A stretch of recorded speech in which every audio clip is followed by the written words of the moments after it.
I just learned some jazz today, it's true. He just learned some jazz today, and you gon' learn some jazz today, yes you gon' learn. What's up, guys? This week's sponsor is Revolution Farms. If you're not familiar, they're based here in Michigan where we are, and they grow fresher, healthier local salad greens more sustainably all year round. I mean, what's not to like about that? Am I right? What's great about purchasing local lettuce is that it's fresher and more nutritious than out-of-state lettuce. So as you can imagine, when you're typically purchasing lettuce in the grocery store, oftentimes, you guys, it's been 7 to 10 days since it left the field. With that said, when you purchase Revolution Farms packaged lettuce, it goes from farm to store in just 1 to 3 days. How awesome is that? Another great part about Revolution Farms lettuce is that it's more sustainable. 95% fewer food miles, 90% less land, and 90% less water used. If you're looking for Revolution Farms, you can find it at a grocery location near you. You can also check out their store locator right on their website. Okay, guys, let's get started. Episode 49. We're getting close to the 1 year mark. All right. And we've got a really special guest today, our friend Bjork, my friend, well, I should say soon to be friend. Yes. All right, Bjork, why don't you tell Really everybody, friends. exactly, tell everybody who you are. Sure. So our kind of quick story, 10 years ago, over 10 years ago, which is crazy, my wife, Lindsay, decided that she wanted to start a website, a blog, and we kind of brainstormed together what that would be, how it would work. But it worked out really well because the things that Lindsay loved doing were things that I didn't necessarily love doing. She loved writing. She loved photographing. She loved recipe development. So we knew that the focus was going to be on food.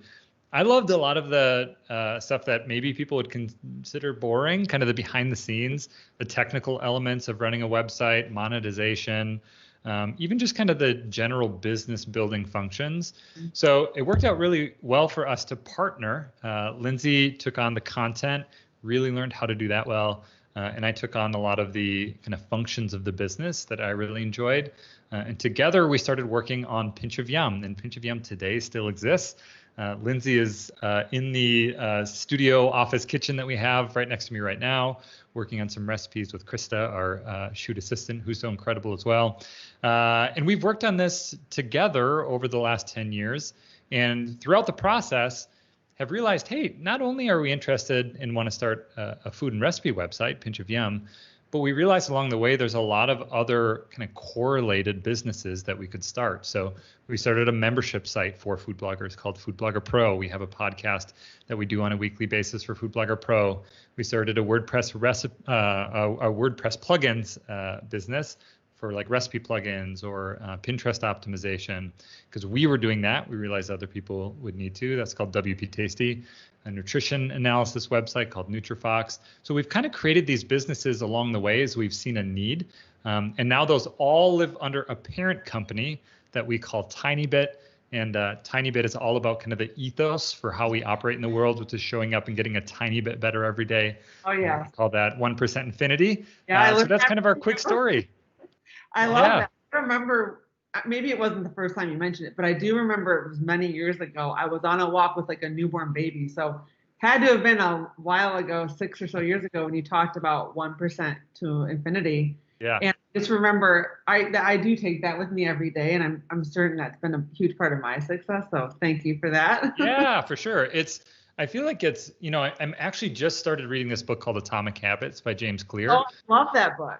And getting into it, I was like, oh my gosh, this is exactly the same or generally the same concept, which looking at it, when I see the word atomic, I think of like atomic bomb. So I think of like huge, like a big thing. But actually what it means is atomic, like an atom, like really, really small. And how do you make small changes that have a really big impact? So a great book to check out if people are looking to add something to their reading list. It's something that I've been getting into, but it matches up really well with the idea of TinyBit and kind of how we operate as people and as a company. I agree with that. So 10 years ago, were you in business or were you doing something totally different before you Yeah, it's totally different. Story. Yeah, totally. So Lindsay was a fourth grade teacher and I worked at a nonprofit. So the nonprofit that I worked at was called Youth Frontiers. And Youth Frontiers really came out of Columbine and this realization that for schools, one of the most important things isn't just if kids are getting an A in life or kids are getting an A in class, but also an A in life. And schools having this realization that culture, respect, kindness, courage, all of these characteristics that are really soft, hard skills to grade on, right? But super important skills for people to develop culturally and as individuals. So we would go around and we would do presentations with like a class of seniors or a class of fourth graders. And we'd talk about these things: kindness, courage, respect. So I was able to do that and I loved it. But one of the things that happened was they had this position open up 10 hours a week to help like troubleshoot the computers and work on the website. And I was like, oh my gosh, I'm super interested in that. Can I help out doing that? So that was really my introduction in a professional setting, doing like computer and tech. And it was super enjoyable and I really loved it. And it kind of kicked off what already was an interest. Like I was always the first friend to get an iPod back when it was like an actual hard disk and you could hear it spinning, hard drive inside. And, my brother started a window washing company and was like, can I create a website for you? I was always interested in that, but my nonprofit work was really stepping into like actually getting paid for that. And really where I started to learn a lot. And then that's where we kind of started the side hustle. So Lindsay, early morning, late night, over lunch, she would work on the site. Same with me. I'd be learning things. It was listening to podcasts anytime that I'd be driving. And it started out like if you were to look at the 80-20 split of time, it was probably like 5% of our time was on this side hustle and 95% was full-time work. But that started to shift over time. And our story of transition was really one of slow transition from 10-90 split to like 50-50 to 40-60 to eventually where we're working part-time on our quote unquote normal jobs, full-time on the businesses, and then eventually realized, hey, if we're going to do this, we got to eventually fully transition over to working on this full-time. So for people that are listening that might be wondering about that slow transition, how many years in were you with Pinch of Yum until you were able to quit your normal job, so to speak? Good question. Yeah, for sure. So started Pinch of Yum in 2010, worked on that as a part-time thing, both Lindsay and I, through 2015. So it was probably like 4 to 5 years of really consistent work on that. One of the things that's worth pointing out is that we were really early in our careers and working at a nonprofit, and Lindsay was teaching, and we had actually just gotten back from a year overseas in the Philippines working at an orphanage.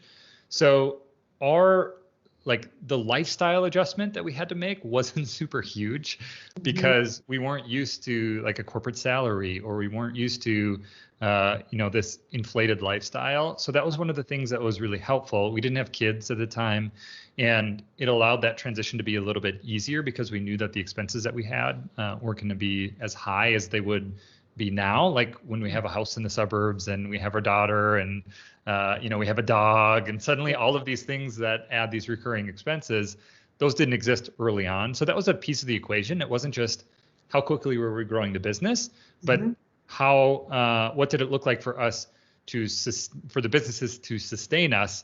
And in those early stages of our life, it was a lot easier for that to happen just because we still had like the lingering college mindset in terms of like budget and spending.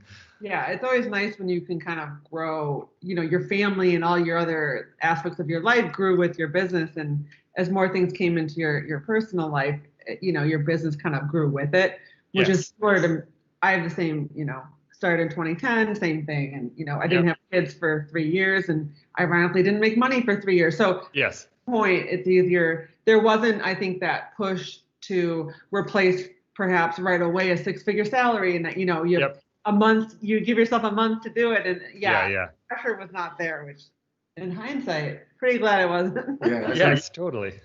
So in that 4 to 5 years, did you guys ever think about quitting?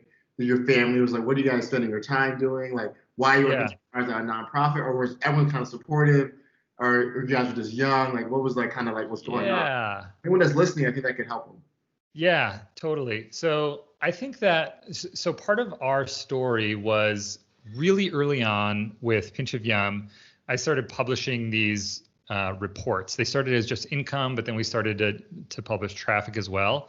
So it was this experiment where I had heard from, it was kind of like two fictitious characters on my shoulder. And one was this kind of genre of people who were saying like, hey, you can kind of build anything online and create a community around that and create income around that. And the reason you can is because you can access the world. And chances are, if you're interested in it, other people are going to be interested in it. There's the Kevin Kelly 1,000 True Fans. And that concept is like, hey, if you can get 1,000 true fans, there's a really good chance that you're going to be able to create a sustainable business. If you're a musician, if you are somebody who's opening a restaurant, if you are publishing content online. So there's that character, and then there's this other kind of character, which is like, hey, if you're going to publish stuff online, especially if it's about food, there's no way that you can expect to make money from that and create a career around it. So it started for us as an experiment, like, hey, can we do this? It almost the motivation of somebody saying, no, you can't. Right. Suddenly for us became like, well, I think we can. And so we started, and it was like we were earning, $21 in the previous month from, one ad that we had on the site. And as we started to figure out what it looked like to create an income from a website, as we started to figure out what it looked like to increase traffic, that started to go up. So it went from 20 to 50 to 100 to 1,000 to 5,000. So for family, I think who had been following along with the blog since the very beginning, they started to see that and they could understand this was developing into a business. I think where we found the most disconnect was like when we moved, people were like, what do you do? And we were like, we have a blog. And it was almost like people didn't know how to respond. And there's part of it which is kind of like it seems like I'm saying that as a like joke or to be self-deprecating, but it was really true. Like people wouldn't know how to respond, and it was almost like it was us saying like, this is what we're doing until we figure out what we're doing next. And so people didn't know. Like people didn't know, do we ask more questions about it, or will you be embarrassed to talk about it? So we had to kind of develop our pitch for what it was that we did when we would talk to people. And for us, that developed into, for people who wouldn't necessarily understand it, when I'm talking to both of you, when I'm talking to this audience, people will understand it, they get it, but some people wouldn't. And so we had to pivot how we would talk about it. So we started to talk about it as like online magazine. So like, what do you do? Oh, we have an online magazine. And there's this weird type of, Oh yeah. yeah. I should have done that the last 10 years. Right. But there's something about traditional media for a certain group of people that comes with a level of validation that doesn't exist with online media, which makes sense because anybody can start a blog really easily. Anybody can start a website pretty easily. And so people don't know how to qualify. Yeah. People don't know how to qualify the success of something. But when we would change how we would talk about that, it would impact people's impression. One last story on the family side of things. It was really for extended family. It was really when we were on the local morning news that it solidified us as like we'd made it. And it was so funny. Yes. And it's so non-impactful. I was just going to say the least impactful thing. Yeah. But in ways that probably did impact your relationship and dynamic maybe with the family. Yes, for sure. And I think our immediate family would get it. But like the general like not super connected family and friends. Totally. It was like once you're on the morning news Oh, yeah. making like pumpkin muffins or something, Man. then it's like, gosh, it is, we'd get messages, Oh, people yeah. would reach out, like it is so cool to see. And they're like, your traffic must have gone through the roof. And it's like, none of that stuff happens. But it's a type of validation in traditional media Yeah. that allows people to say like, oh, I can see what you're doing, and now in my mind, this is a level of success that I deem like worthy of a text message. 100%. So Yeah. one thing that I've always admired about you is that you really do pull back, you pull back the veil so people can really see what goes into running an online business. Because in addition to showing the income, which I know so many people are drawn to that and like, oh my gosh, blah, blah, blah. Equally, you showed your expenses each month, Sure. which I always appreciated because I don't think the average person, nor should they, really understands that running an online business, especially one that's growing, the expenses grow too. And, expense lines were quite a few. And I think that was just so cool. So my question is, what inspired you to really pull back that curtain and let people in and to really teach and educate others? I know Lindsay is a former teacher. I don't know if that was part of it, but I have a feeling this was your idea, and I want to hear what inspired you to really show that. It wasn't an original idea. There's a group of entrepreneurs who are doing kind of like this broad transparency movement. Like, hey, we're going to talk about our business and have that be completely open. And you see that now with like for SaaS businesses, software as a service. So any business you pay a subscription fee for. There's a SaaS metrics company called Bear Metrics. They have a dashboard that shows a bunch of different companies and how much money they're making. So like ConvertKit is one that a lot of people might recognize. They show their own Bear Metrics dashboard. They talk a lot about what it's like to build a business, the ups and the downs of that. Buffer is a company that in a similar way will talk about they have open salaries. They have all of their company documents exposed.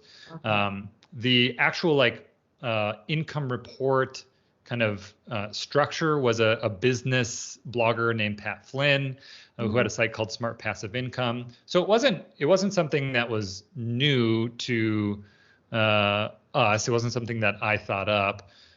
But what was new was maybe applying that to a brand of like non-business first type media. So a lot of those companies, they were like businesses for businesses.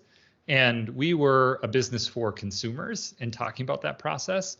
So I think for me, it's just something that I've always been interested in. Like I'm just fascinated by finance. I'm fascinated by personal finance.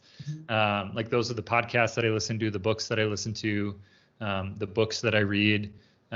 It's just something that's really interesting to me. And so naturally it was like, hey, if Lindsay has this category of thing that she's really good at, recipes, photography, writing, there's this thing that I'm really interested in. And it was like, would it work to kind of put this on the same platform that we currently have? And for a long time it did. And it was really fun to do that and a really fun experiment. But it got, like a lot of experiments do, it got to the place where it was like, you know what? I feel like what this started out as isn't what it is right now. And it got to a point where the business had a certain level of success. But like anything, what gets you to where you are isn't going to get you to the next level. And what we found was the problems that we were starting to solve were problems that were like not super tactical and more like generally boring and uninspiring especially for people in the early stages. Okay. So it was things like, what does it look like to hire a team? And that's super exciting for us, but maybe not as exciting for somebody who's in the early stages or just getting started. What does it look like to create a company handbook? Like that's one of the things we're working on now. Right. Really important. It's foundational for a team to have that, but not something that will probably spin up and, people who are following along with how we started our food blog would be really interested in learning. So it kind of got to the point where it started to feel like, there's this concept with people who have success as a band, and who don't iterate, they talk about you becoming a cover band of yourself, where essentially you're covering your own songs.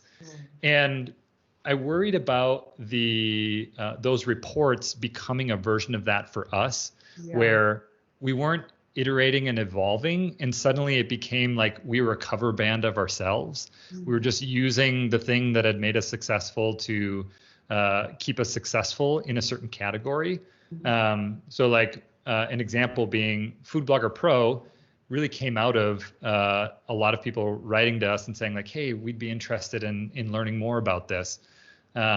So from those income reports came Food Blogger Pro, but we wanted Food Blogger Pro to stand on its own. Right. So at some point, it's like, hey, this has run its course. We don't feel like they're as helpful as they are. We feel like it's maybe like lands weird to put these next to recipe content. So we started to move away from those. But it was really helpful for us kind of in the early stages to talk about that process, to talk about that transition and to kind of do that as an experiment publicly. Yeah. Yeah, I love it. I was just telling Liz, the next thing that I want to do is have that aspect to it, is being transparent. Because I think, one, it helps you bring business in.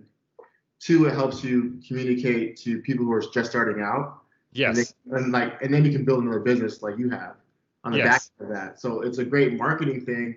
But in America, and I think it's so weird to talk about money. It's so taboo. Like how much money, you don't ask people how much money they make or how much money you just don't do it, right? And I think a lot of people don't do business because of that, because they're so stuck on the numbers, right? And it's like, okay, well, whether it's 50K a month, 100K, that doesn't really matter. But it is cool to show somebody like the process of $21 to that point. Right. Yes. And it took 10 years. Yeah, totally. Because what happens a lot of times is you're now this big blogger guy, and your wife is this big blogger woman. Oh, it must have been easy. It must have been overnight. You're like, well, not necessarily. Like it started with $21, right? I think there's so many women, especially for anyone that's young, trying to start a business or just new into it. It's like, how do you do it? Like, how do you even price out? Well, they did it like this, so maybe I should kind of follow it, right? Yes, that kind of blueprint. And I think that is inspiring to hear that you do it, that you did it, and it encourages me to do it for my next project for sure. Yeah, it's great. And I think the key thing to point out with that is when we were doing those, one of the things that people said a lot was like, oh my gosh, you must have ton of traffic on Pinch of Yum to those posts. And when you pull it up and you would look at it, even when we were doing those consistently, it was like low single digit percentage. Like it was really, really low. And Pinch of Yum, and that's one of the great things about kind of separating those out and us continuing to move Pinch of Yum into its own as like, we are a food and recipe website. We talk about some like blogging and business things, but it's kind of standing on its own. One of the things though, if you are interested in doing that, that's important to point out is Pinch of Yum wasn't successful because of those things. Food Blogger Pro was. And if somebody's thinking about building some type of like content, or whether it be marketing content, whatever the category you'd put that in, make sure that you have something correlated to that you want to support that. And for us, that was Food Blogger Pro. And it kind of created this thing that then for me, it's like, great, the thing that I love talking about, business, analytics, metrics. Now this is the thing that I can kind of own. And Pinch of Yum, through this content marketing that we're doing there, can kind of support that. But it wouldn't have been the same if we did that just siloed for Pinch of Yum. Because it's disconnected. And that's why you see companies like Baremetrics or Buffer or any of these companies that are doing transparent type content. It's a type of content marketing that then brings in other businesses. So I think that would be the one piece to it to consider if anybody else is kind of interested in doing that, is having something connected to that. And also to make sure that it doesn't become like, at its worst, I think it feels gimmicky. And I think that's where it started to feel towards the end. To avoid it not feeling gimmicky. In my mind, because of your podcast. Sure. So you had established trust. You had, I felt like I knew you, so that helped me. It didn't, you know, maybe like on Instagram and you see like a random pop up for a course or a program, but yours, I'm sure you took some active measures to not be gimmicky. Sure. What were those? Oh, I think it maybe did to people towards the end, especially. Like I think once you lose the story of it, then it becomes, then there's a disconnect there. And I think that's, as it got to the end, it's like, this is no longer an experiment. And that kind of ties into what I was talking about before. It's like the experiment has kind of been proven. Like you can build something in the category of food and recipe content that is exciting and interesting and a profitable business. And so at that point, then it's like, what is the experiment and what are we doing with these? And I think it became a really good way to introduce people to Food Blogger Pro. But I think if people didn't fully understand the roots of where it came from, then very quickly it started to feel like, why are you doing this? And like this, to your point, and it's like, this isn't something that people normally talk about. So it like felt uncomfortable in that way. I think in the early stages, it was like, wow, this is really interesting to see how you went from $20 to like $2,000 and I can apply that. But once it got into a point where it's like, hey, the site made $10,000 or $15,000 or $20,000, there starts to be a disconnect of like, why are you doing this? What is the reason for it? How does this apply to me? I think there still were takeaways, but I think at its best, there's the takeaways and people have something where they're like, great, I learned this, I'm inspired. Maybe it's like a 4-minute mile. We've heard those stories where people are like, oh, wow, I realized this was possible and now I could do it. That's like the sunny side, the bright side. That would be the reason to continue to do those. But the dark side that exists in all types of social media is people feeling like what they're doing isn't enough, or like they'll never get to that point and they're being discouraged by that. And that, I think the dark side of those was strong enough to let go of the light side and say, are there other ways that we can be doing this that has more light than dark? And it's not to say that it was a complete throwaway, that it was only bad. Like maybe it was like 40-60 good, bad. Maybe it was like 55-45 bad, good. But it was enough where it felt like the majority, whatever that is, the majority of this has shifted at the point that we decided to stop into not being helpful as opposed to being helpful. So that was kind of the reasoning behind deciding to wind those down. But for me, I want to continue to talk about all things like business, self-improvement. Like that's when I think of my mission, it's like, how do I help people, individuals become better, and groups of people, teams become better. And if I can figure out ways to do that, great. And I'm not going to do it 100%, like I'm going to show up and I'm going to fail. But that's what I want to try and figure out. And felt like at that point, it was like, I don't think this is in complete alignment. So that's the really long explanation of kind of the story of those. I think all tying back to the validation with family. Is that where those came out of?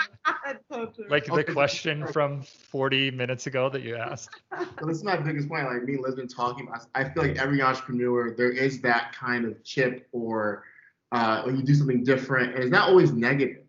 Yeah. It's just kind of more like as human beings and in modern culture, we need things to validate ourselves, right? Yeah. No longer a wheel and fire. Yeah. Like I was good enough way back in the day. Totally. Totally. I caught a fish, I won the day. Oh, I can live off that for 2 years. Yep. Now Yep. it's like, oh, as a man, are you taking care of your wife and your daughter or your son, right? Like, are you doing your job as a man? Is she doing her job? There's so much more.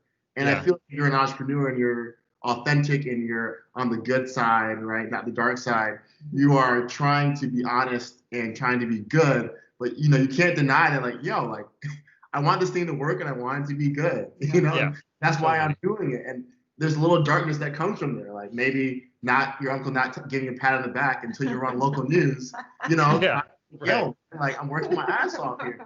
Like, It really is true. It's one of the things that I've been thinking about as it relates to my use of social media and the why behind that. It's a little bit different for me because, like for Pinch of Yum, there's a really clear use for it. For some of our other brands, Food Blogger Pro, there's a clear use of it. But for me personally, it's one of the things that I've wrestled with. Like, why do I have an account? And I think a lot of it, if I get to the core, for me personally, it's showing other people what I'm doing and some form of validation that comes from that. And one of the things that I wrestle most with is I think a lot of times as we share our highlight reel, it creates a contrast to the worst realities of life that never get shared that other people see. And I think, it's one of the things that we have to struggle with as creators is how do we do that in a way that doesn't make people feel like the only thing we're sharing is our highlight reel. And to go back to the reports that we were sharing, it kind of felt like there were some parts of it that talked about like, hey, here's the things we did that didn't work. But it kind of felt like sharing our highlight reel in a way that contrasted the realities of what it was to live life or to run a business. And so part of it was not wanting to contribute in that way. But that's a hard problem to figure out and to solve. It's like The Social Dilemma, which is the Netflix documentary. I'm afraid to about that. I haven't yet. Yeah. I'm scared. So I have a question. You may not know how to answer this. How do you find your why and what matters most to you? And I noticed since you got on the call with us, that you are very story driven. You are very passionate. It isn't what's the word I'm looking for? It isn't. It's not a facade. Right. It's not contrived. So like, how do you find that? 'Cause I think a lot of people struggle. Like people always ask me, well, how do you know? I'm like, I don't know how to answer that question. Yeah. Do you know how to answer that question, or have you found out how you got to those? What's your steps? Yeah, for sure. I think it's an everyday thing, and it's a continual evolution. At least it has been for me. I kind of referenced it earlier, but what I've come to is to skip to the end. It's like if I can show up and figure out ways to try and help people get better, or groups of people, teams, that's a pretty clear why for me. I think there's two parts to this next statement. I feel pretty confident that no matter the level of success achieved, that it will never be enough to validate me internally. And so I think that has to come from like the 4 or 5 or 6 people in my inner circle. And it's immediate family. It's maybe like 3 to 4 friends.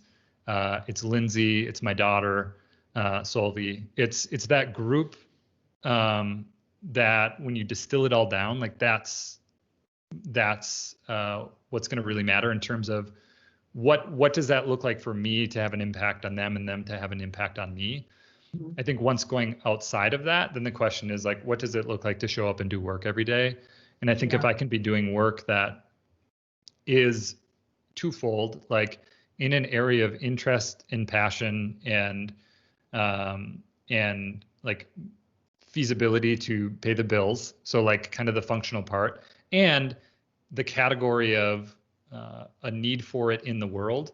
And as much as those things can overlap, then all the better. And I feel like some days I feel like I'm really aligned with that, and other days I don't. An example would be I'm interested in commercial real estate. What does that look like for those two things to overlap? In one sense, it could be numbers, and you can purchase a building and it can create income, and it can have tax incentives. Or, and this is what I've been trying to do as I think about commercial real estate, and I'm not there yet, but I continually remind myself, what does it look like to create a building environment that for a retail shop owner or a restaurant, they're proud of, it's continually updated, it's clearly communicated what's happening, it's a fair lease, And that's where that overlap starts to happen. It becomes not just about numbers, but how do I create something that allows somebody to be their best self, or a group of people to be the best version that they can be. In terms of what it takes to, like, the steps to go through to get there, there's a book called Designing Your Life, and one of the exercises that they have in that is to go through each activity that you have every day and do like a little gauge of is this draining me? They have it as like a fuel, like empty to full. Like, is this full or is this empty? Cool. And so on the side of passion and purpose and fit, I think that's an exercise that you can do. One of the things I've been thinking about is this concept of everyday enjoyable. How do you make every day enjoyable? And there's always going to be things that aren't enjoyable as part of your day. But to the degree that you can make it possible, how do you make every day enjoyable? I enjoy talking to both of you. Okay, so that's interesting. How do I figure out how to do more of that? I don't enjoy reviewing contracts for like sponsored content. Okay, how do we make sure that that's not something that I'm doing a lot of? So that's like the passion side of things. In terms of like figuring out your why, I don't know. I think it's been a continual wrestling for me. I'd be interested for both of you what that has looked like. It's kind of flipping the interview, but I do have a podcast, so I feel like I can use one like reverse question. But what does that look like for both of you to think about kind of your why behind the work that you do? I mean, for me, it was certainly having achieved weight loss, 15 years ago. I think once I realized, I never thought I would ever achieve weight loss success or be in a healthy weight.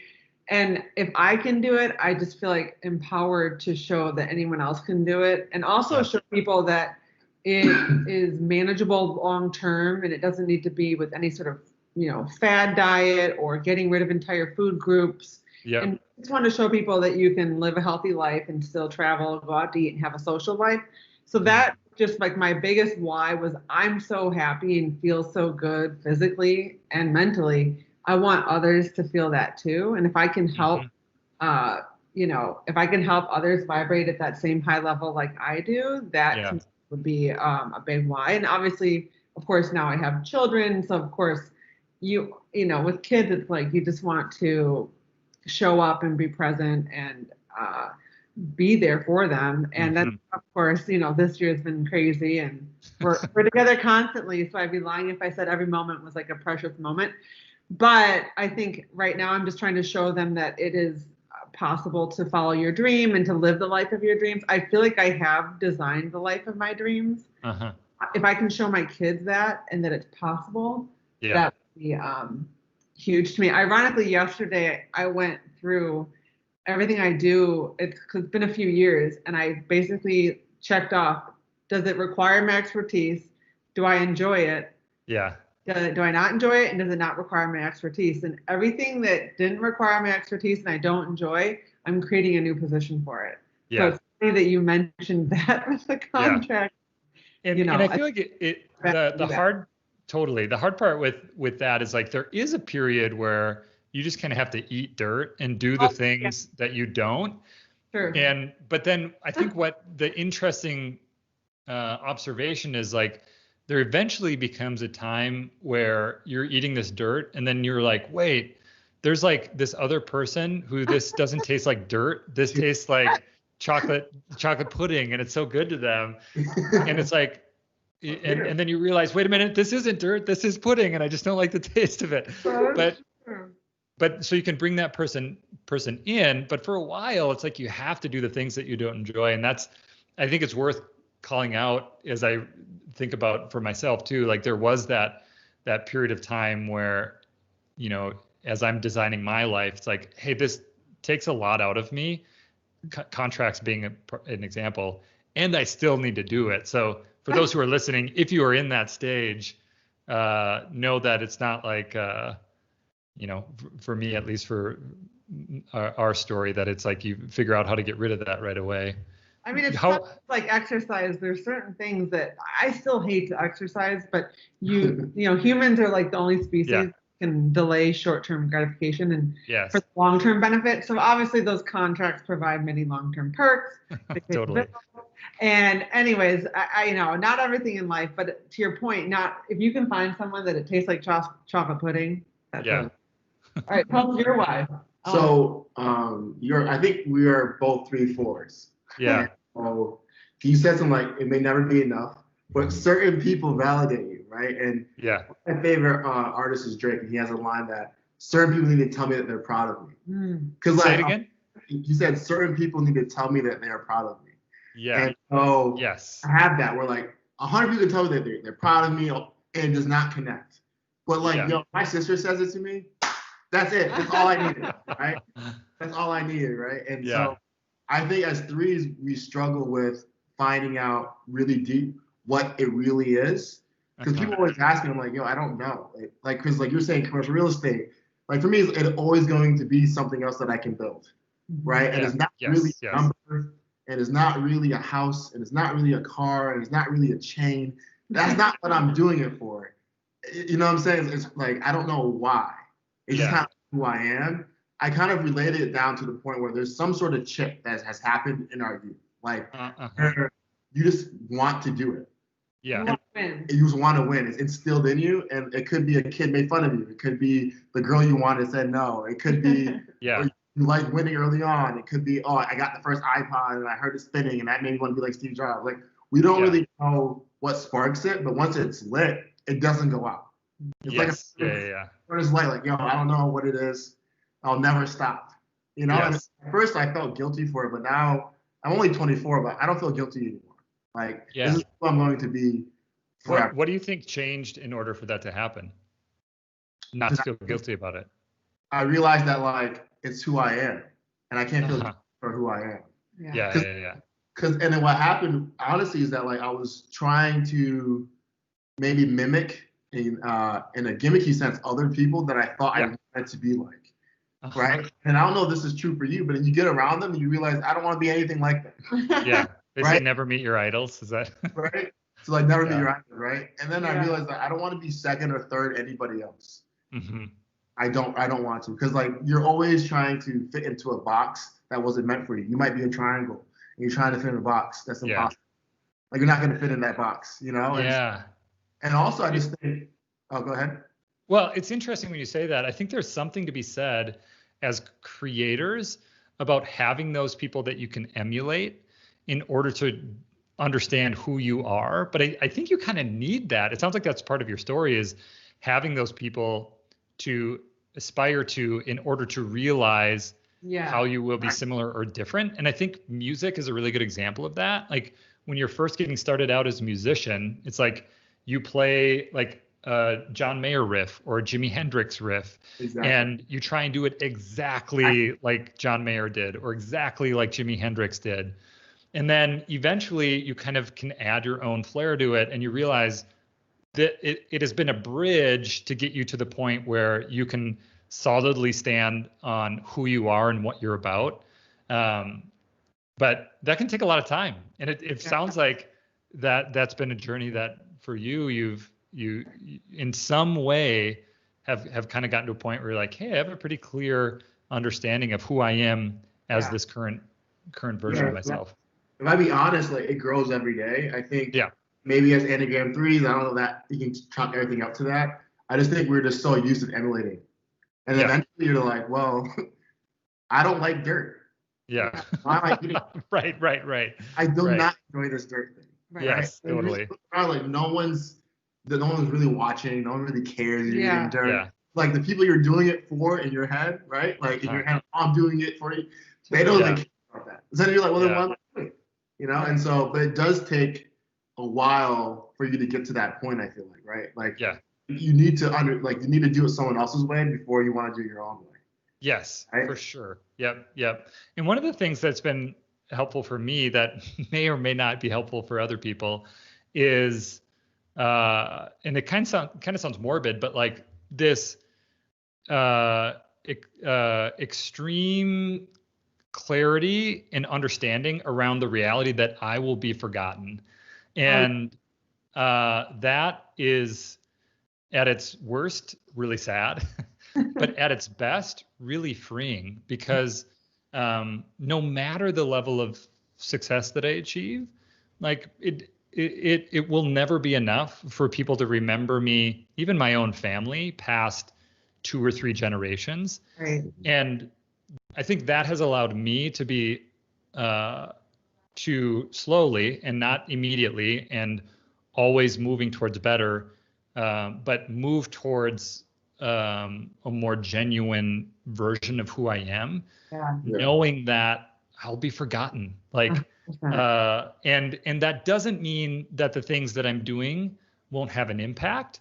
Like how I love my daughter, how I love my friends, how I love my family, the work that I put into the world, this conversation that we're having can have deep and lasting impact on people. But in terms of like me as an individual legacy, the legacy of Bjork Ostrom, like that will very quickly evaporate once I'm away. And being okay with that is a version of like freeing and foundational to the process, I think, of understanding yourself. At least it has been for me. Yeah. Okay, I have a question for you. So we're both 10 years into our blogs and business, other ancillary businesses. So one question I have for you is if you could touch upon your transition from solopreneur, where it was pretty much just you and Lindsay, you didn't have a huge team of people, and into becoming entrepreneurs.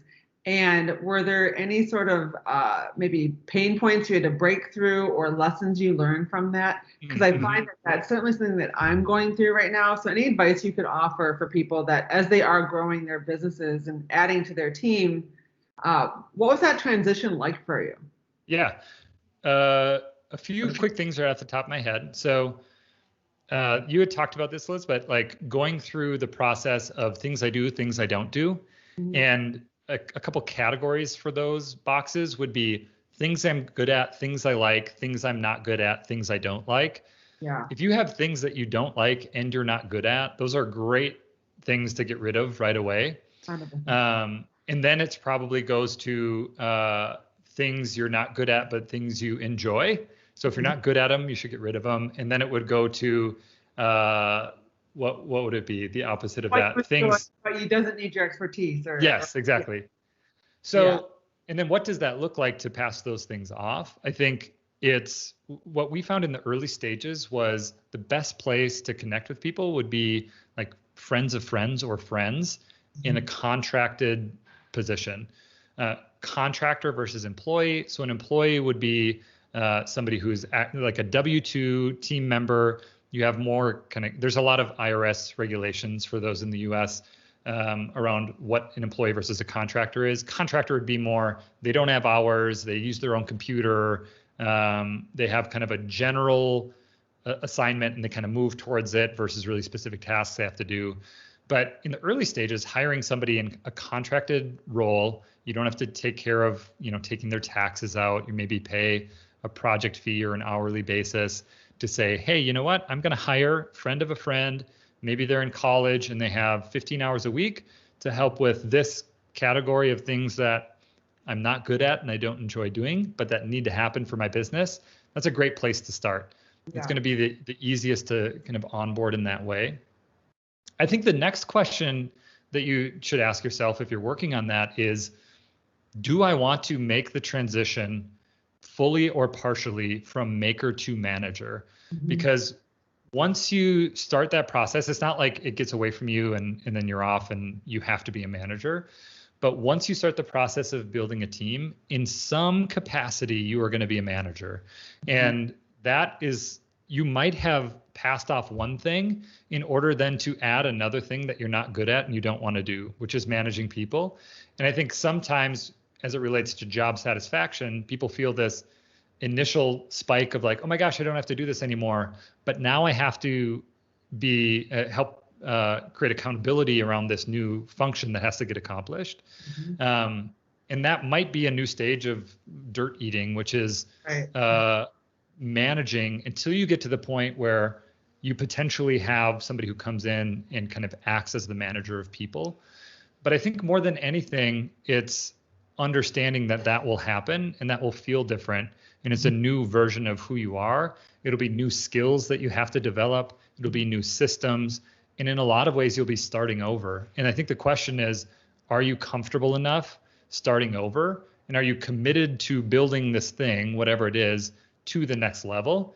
It might be okay to say no, and you're going to stay at that certain level. You're not going to scale, and you're going to hit capacity for what you have, and you're going to be comfortable knowing that that's the best version of what work looks like for you. But you might also fall into the category of saying, you know what, I'm okay in service of building this thing that I'm building, starting over again by thinking about, how do I build a team? How do I recruit really well? How do I create clear deliverables and find people who are aligned with work? But it's a very different category. And I think when it comes down to it, then it's finding people who are a good fit within the structure of the thing that you're building, which is really hard to do. It's a hard thing not only to find those people, but to find people and to continue to grow along with them within your business. Because if you find good people, those are going to be people who are growing. And if they're not growing within your business, they'll quickly realize there's a cap to this, and there's other opportunities to grow more beyond that. But I'd be interested, do you feel like there's certain things that you're coming up against? I could name off all the things in our journey too, but yeah. So right now I'm at the point where I have quite a decent sized team of contractors, and I find that I'm spending too much of my time just managing that whole team. So I'm getting to the point where I would like to find someone almost like an operations manager, just to kind of oversee the whole crew of people. Make sure that deliverables are being done, make sure things are getting accomplished. If there's questions that come up, I don't necessarily, I feel like right now I'm like the bottleneck that has to, I'm the one who has to answer every question, that approves everything, et cetera. So I'm actually taking right now an entrepreneurial management course, which we can link to the show notes here. It's through the Life Coach School podcast. And it basically walks you through the transition essentially from solopreneur to entrepreneur, where now I'm becoming really more of a CEO. And it's going to kind of help me create the structures, the systems, even in terms of hiring and all of that stuff. Yeah, and that's awesome. Of course, there's many aspects of this that I've touched, but I think it's always good. I'm at that 10-year mark to kind of step back. My business has grown. I now have Irie Lemon. We have a podcast. We have a mastermind. So my business looks very different now than it did 3, 4, 5 years ago. So I think it's time to go back to school and really create those structures and systems, and even just back to like reshaping my mission and all that. It's like going back. I mean, this is the kind of school I want to go to. Like, this is I'm like an entrepreneur in spirit. And I mean, I gave up my photography for the blog in, year 4 or 5. So I'm okay with relinquishing some of that content creation. I really want to be an entrepreneur. So I think I'm just like at that point of trying to figure out how to best structure the company and the team, hiring and all of that stuff. So I'd be curious from you in terms of, as you've grown your team, what are some of the roles? I mean, obviously, so many bloggers, we go right to finding someone to handle social media, but what are some of the roles you've brought on board that maybe people don't even, like, for example, it wasn't until recently I even knew I could hire an operations manager. It might have even been from your— oh my gosh, this is a role, yeah. Oh my God, that's what I need. So what are some roles that you have that have been hugely impactful to kind of helping you, scale and grow, and even just keeping your balance? Your children are, you have one to come, and you have a daughter that's younger than mine. So, you probably maybe even want to shift that work-life balance a bit. So what roles have been super impactful for you that maybe people don't even realize, P.S., you can hire out? I think a really interesting case study that we've just gone through the process of transitioning is with Pinch of Yum. So we have TinyBit, which is kind of the parent company over these other companies. And my role is kind of leading TinyBit, whatever you want to call that, as like manager, president, CEO. CEO feels like a little bit like you put it on your business card, and then it's like we still have a really small team. Like so CEOs, it feels weird to say that. Yes. So I've always really struggled with what that title is. I think it's essentially leader of TinyBit. But TinyBit has a position of general manager for any of the operating entities, we'd call them. So Pinch of Yum, Food Blogger Pro, WP Tasty. And the interesting thing with Pinch of Yum, looking at that as a case study, is we have Jenna on our team who's general manager of Pinch of Yum. So it's a transition we just went through. Technically, like if you were to look at an org chart or whatever you'd call it, Lindsay would have a role under Jenna as like director of content or kind of content lead. So her focus is on recipe development, it's on photography, it's on writing, it's on kind of like pulse, like what are the things that would be good to write about. I had zero to do with it, so we is really generous. The Pinch of Yum team created a Instant Pot roundup recently that was really awesome. Like brainstorming around that stuff is within Lindsay's wheelhouse, but Jenna is kind of, whether we call it operations or like day-to-day, is now really overseeing that. So again, it's important for people who are listening in the early stages to know this is year 10 for us, and we just made this transition. So it could be something you're doing early on, but the point is with that, kind of back to the earlier conversation, it's focusing on the things that are your core competency. And in going through some of these exercises, realized like the things that if we did a test of get it, wants it, capacity to do it, which is a part of kind of similar to what you're talking about, a framework that we're doing called EOS. We did that test with Lindsay, get it, wants it, capacity to do it. She gets it, has the capacity to do it, but for the role of general manager for Pinch of Yum, didn't want to do that. That's not what she wanted her day-to-day to be. And so then it created this problem for us in the best way possible. Like, how do we solve for this in order to free that up? So that would be a big one. Yeah. Bookkeeping is huge. So love the idea of having super clean books. So we have a really good understanding of where each business is at from a revenue and expense perspective. We use a company called pilot.com to do all of our bookkeeping. And they really understand startups and online businesses. We just hired on a fractional CFO. So somebody who really understands the high level number side of things. That's been really impactful. Having somebody who's really good at technology. So we have somebody who kind of is in that fractional, this is a contracted position, kind of CTO role, if you'd give it a title, that we can go to when we have questions around WordPress or development related stuff. And that's Daniel. Daniel's an incredible developer that we work with. I think somebody to manage the interactions that we have. So emails that are coming in, reaching out for contact forms, comments on the blog was a really important position. And then some of the other stuff that people think of right away. So any of the places that you need to be consistently showing up, but don't require you to be the one showing up. Like essentially it's pushing that content into other places, whether that be social media or email, has been really important. We have somebody on our team who does writing. So her background is in theater and writing and stand-up comedy and improv comedy. And so Rita really understands words and how to put words together in a way that's entertaining. And so she'll do the captioning for Instagram stories for Pinch of Yum. So she's able to layer those on.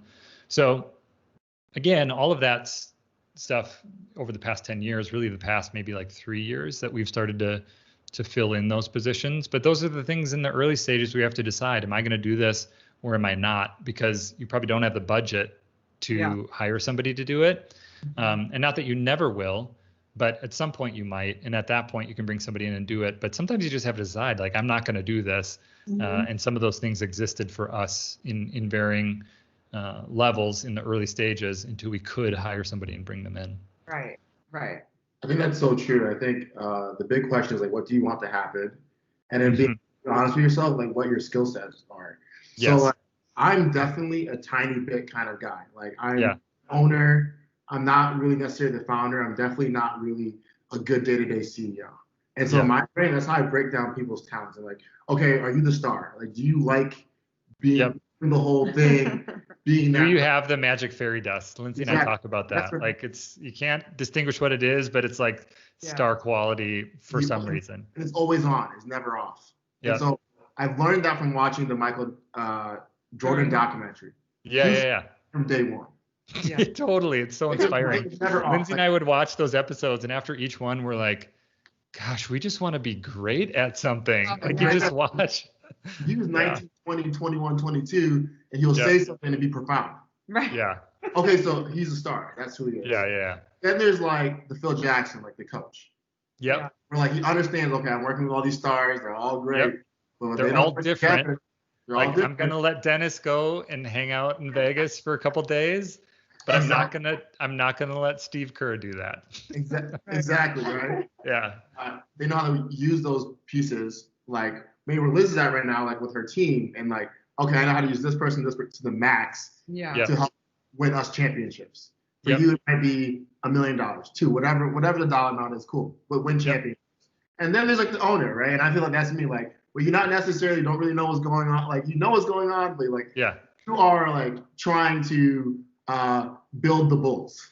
Right? And I want a new arena. You know what? I'm gonna start selling water bottles and like and visionary. And then you start having people like build those verticals out for you. And that is also a skill because you also know how everything runs from a system side of it. So it's actually a skill, like how do you think? And so sometimes it's great when you start in the beginning to work your way up, and you start learning about yourself, like, okay, I'm a systems thinker. So for you, like, you can have those silos. That shows me that's how you think about things. Yeah, totally. You to be like, okay, what I need for Pension Young is a general manager. Okay, cool. What I need for this, I need a CFO here. Okay, cool. Yep. And so then, okay, my time is free. I'm not looking at contracts. We're now doing TinyBit real estate. Right. Yeah. Right. And I think the key to that too is there's two kind of mantras that I've had that kind of complement each other. And I've tried to challenge myself with. One is intentional ignorance. And intentional ignorance meaning, are there things that I can give to people and trust them with that in a way where it'll happen and I don't need to know every little thing that's going on with it. Yeah. And complementing that is radical delegation and saying, here's the thing that we're looking to do, and trust you to go and do that. And I think back to the Phil Knight example Phil Jackson example. There's varying levels of comfort with people with all of those different things. But I think to go back to an earlier conversation, it's finding people who, when you do have that radical delegation, it's in an area that they're really excited about, that they're interested to learn, that they're excited to be working on it. And I think that's part of the key of working with people is, hey, it's not like Michael Jordan was doing that in service to Phil Jackson. Like, they were equally together doing the thing that they enjoyed in order to become the best version of themselves that they could be. And I think as we think about working with people, it's one of the things that I try and challenge myself to think about is, how are we doing this in a way that is beneficial to the people that we're working with, whether it be a company, kind of a faceless company, a contractor, a team member. With a company, it might look like, if it goes really well, saying, hey, can we do a testimonial? It's been great. With a contractor, it might be willing to make other introductions to people who they can work with. With a team member, it's thinking about how do we fit in career development for them so they're working on the things that they're interested in becoming better at.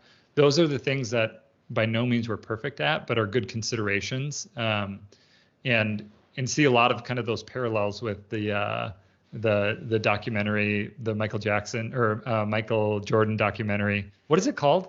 Last Dance. That's what it is. Yeah. So good. Okay. So we can't wrap this up until you tell us a bit more about Food Blogger Pro, because we might have some listeners that this might be beneficial for them. Mm-hmm. So why don't you tell us a bit about it, and even just, I know you touched upon it in the beginning, but what your inspiration was for, again, you started with a food blog and then you decided to take it another step further and help others almost not mimic, but have their own form of success in the food blogging world, which I just think as a food blogger is the coolest thing ever. So yeah, just about it for people that might not be familiar. Sure. So it's people describe it as a membership site, which essentially is, it's like Netflix. You sign up for a month, 3 months, 6 months, whatever it is, and you get content delivered from you. The difference is instead of Netflix delivering The Last Dance, it's Food Blogger Pro delivering like tutorials on how to use Google Analytics. So it was a lot of the questions that we saw people having questions about, whether through email or in conversations. Hey, how do you take better photos? How do you shoot video?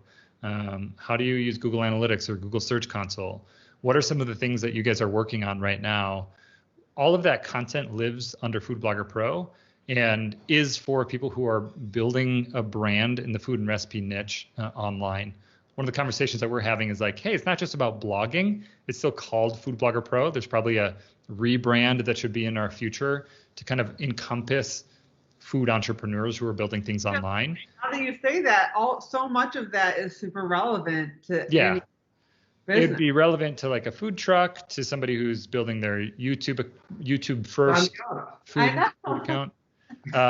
So I think that's something that we've been talking about and need to consider, because it's a really big pool of people who want to build something online. And I think one of the things that's kind of fun to think about with opening that up, this is a little bit of a tangent, but like how helpful for somebody who's like food blog forward to be able to talk to somebody who has like a food truck and say, here's some of the things that you can do with the website, or somebody who is like YouTube forward to help somebody who has a blog and wants to do more video, and vice versa. So there's some cool overlap that can happen that already does, but it's important for people to know it's not just people who are blog forward that can benefit from Food Blogger Pro. So you can check it out. Some good ways to start for free if you don't want to sign up and be a member. We have a podcast. We have a blog that you can go and read some of the articles that we have on it. Alexa on our team, who's the general manager for Food Blogger Pro, sends out a monthly update with kind of like a recap of things that are happening in the industry. So there's lots of free ways, content that we're producing, kind of in the same way that you guys produce content that we're putting out into the world that people can follow along with without signing up for a membership right off the bat. And that's usually the easiest way to start. Yeah, I think that I highly recommend the podcast to so many people. Like you said, I don't know, I'm sure it's the name, but you're right. I mean, it would apply to so many different people. Yeah. Many business owners, especially online business owners. I mean, anyone should be on Pinterest that's trying to, if you've got, right. I just like, yeah. So the other thing that I just think is such a great takeaway that I want our listeners to really get from this is that if you have a pain point that you can solve for people, you think about what are the DMs you're getting all the time? What are your customers asking you in the restaurant over and over again? What are the same comments you're getting over and over again? What do people ask you about your customer, whatever it might be?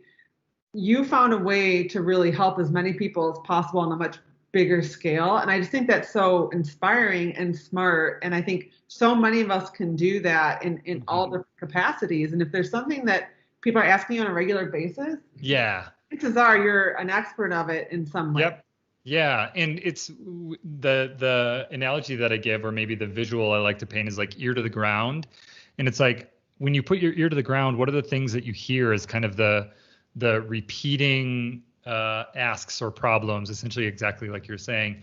And to remind people, you don't need to be the ultimate expert. You just need to be expert enough. And sometimes, like when it comes to taxes, it's going to be a lot more helpful if like my neighbor who's really smart with taxes but doesn't work for the IRS explains the tax code to me than if like the guy who wrote the tax code explains it to me. And if you are expert enough, you could be at an advantage to speak in a way that people can understand and helps them get to where they need to get in a way that somebody who is the ultimate expert wouldn't be able to do, because they are almost too expert. So don't discredit yourself if you feel like you're if you're not the ultimate expert. I love that. I always say good enough is good enough. Yeah, totally. Oh, I love that. All right, Bjork, thank you so much for your time. Where can people connect with you? And we will, of course, have links in the show notes, but I know you're not on every social platform. I don't think I'm on any now after watching The Social Dilemma. I just Pro is. Yeah, Food Blogger Pro, or you can just drop me an email, bjork@foodbloggerpro.com. And certainly you guys subscribe to the podcast immediately. It's one of the most valuable. Bjork is an incredible interviewer. I feel so selfish right now we should have said you lead the whole thing. I know, it was awesome. It's super fun to be on the other side of the mic. Yeah, I love your podcast. So everyone subscribe. We'll have the link. Yes. Bjork, thank you so much for your time today. Yeah, thanks so much for having me on. No problem. Talk to you soon. I even got your girl some jazz yesterday. True.